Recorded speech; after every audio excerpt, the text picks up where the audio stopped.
There's a way I look at things when I'm listening for somebody's problems, and the first thing I'm doing is I'm listening to their words of how they make sense of the problem. Like I call it powerful listening. It's listening to the words, because their words will tell you how they construct the problem.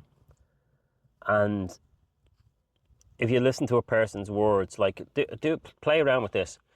When someone else is talking about how they're feeling or if they're in a negative state, now don't judge them. You know, you're just looking at what are they saying, what's their story of how they're constructing their problems, how they're assembling their description of the problem, because the description of the problem usually will create the feeling.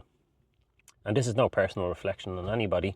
This is just what I had to learn how to do, is how is a person assembling their description of what's happening that's stirring up feelings. Because if you don't say anything, then you can't feel anything, if you don't say anything to yourself. So ask yourself the next time, is what I'm saying helpful? Is it making me feel better? Or is what I'm saying making me feel worse?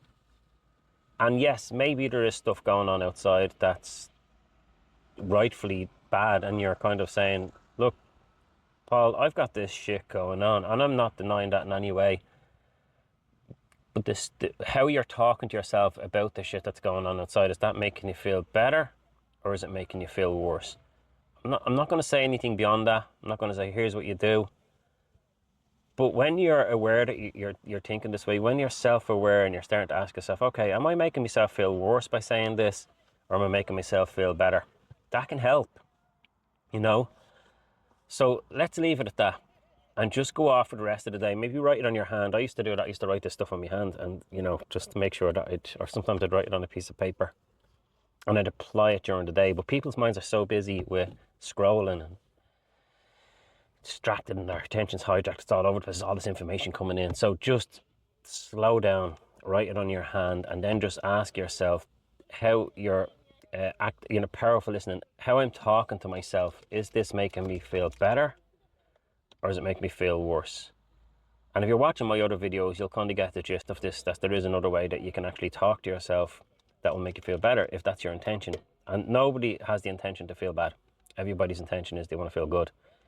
So powerful listening, listen to your own stories, but even actively listen to someone just for a baseline. And when you're listening to somebody else, when they're talking about like how they're feeling, actively listen to them and think, how they're assembling their story, is that making them feel better in that moment? Even though like the genuine problems outside, I'm not denying that in any way, but how they're talking about their problems, is it adding value to their life? Is it helpful in any way?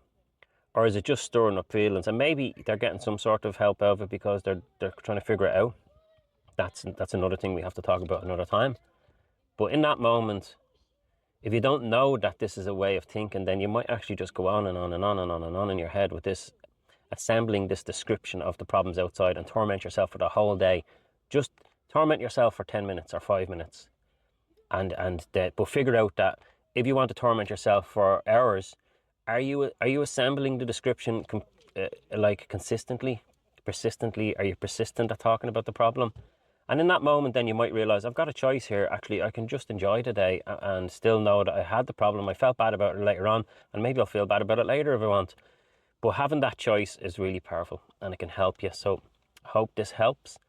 And when you're watching my other videos, they'll all start to interlink together, and then all of a sudden you'll start to get an aha moment, or a moment of clarity. And I'm like, don't wait for that moment. Why not have it now? You know, just don't expect and go, when's this going to happen? Just enjoy it as a process. And even after you get that aha moment, even after that, you'll get more aha moments. So you might as well just enjoy the journey. Watch all these videos. I hope I'm simplifying things for you. Eventually, the goal is to get you to the point where you're just observing without judgment, and you're interacting with life without judgment, and you're not labeling anything, but you're able to respond accordingly to any challenges that's in front of you without thinking about it. You don't have to think about what you're doing. You know what to do. You don't have to think about it in advance or think about it afterwards. So thanks for watching. I'm Paul Campbell, and you'll see me in the next videos.